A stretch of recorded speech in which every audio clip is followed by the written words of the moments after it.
माता वैष्णोदेवी कशाप्रकारे कात्रामध्ये प्रकट झाल्या आणि त्यांनी अंधाऱ्या गुहेत कायमचे का वास करण्याचा निर्णय घेतला हे तुम्हाला माहीत आहे का? खूप पूर्वी जेव्हा संपूर्ण जगात अंधार पसरला होता तेव्हा आदिशक्तीच्या 3 स्वरूपांनी महाकाली, महालक्ष्मी आणि महासरस्वती आपली शक्ती एकत्र केली. त्या दिव्य प्रकाशातून एक तेजस्वी कन्या प्रकट झाली, वैष्णवी. तिचा जन्म दक्षिण भारतातील एका श्रद्धाळू ब्राह्मण दाम्पत्याच्या घरी झाला. लहानपणापासूनच तिचे मन ध्यान आणि प्रार्थनेत रमलेले होते. अवघ्या 9व्या वर्षी तिने सर्व सुखसोयींचा त्याग केला आणि समुद्रकिनारी कठोर तपश्चर्या करत प्रभू विष्णूंची राम रूपात उपासना केली. राम वनवासात असताना त्यांनी वैष्णवीला दर्शन दिले. तेव्हा वैष्णवीने रामांशी एकरूप होण्याची इच्छा व्यक्त केली. रामांनी प्रेमाने तिला सांगितले की त्या युगात हे शक्य नाही, पण कलियुगात मी कल्की अवतारात परत येईन आणि तुला स्वीकारेन असे वचन दिले.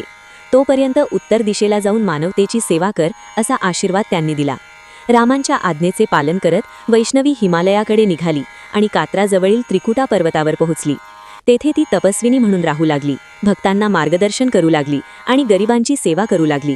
ती आदिशक्तीचे जिवंत रूप होती, परंतु भैरवनाथा नावाच्या एका तांत्रिकाने तिच्यावर वाईट नजरेने पाहिले आणि तिची शांती भंग झाली. त्याच्यापासून वाचण्यासाठी माता वैष्णोदेवीने पवित्र चिन्हे सोडली.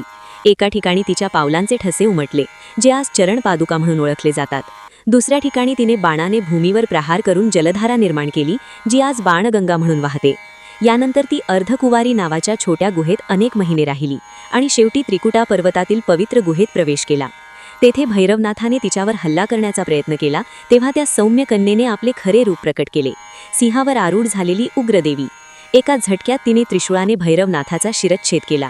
तरीही करुणेने त्याला क्षमा केली आणि प्रत्येक यात्रेकरूने त्याच्या मंदिरालाही भेट द्यावी असा वर दिला, कारण तेव्हाच यात्रा पूर्ण होते. आपले कार्य पूर्ण झाल्यावर माता वैष्णोदेवीने मानवी रूप त्यागले आणि त्या गुहेत 3 पवित्र पिंडींच्या रूपात प्रकट झाल्या, महाकाली, महालक्ष्मी आणि महासरस्वती. त्या दिवसापासून त्या तिथेच अनंत काळासाठी वास करत आहेत.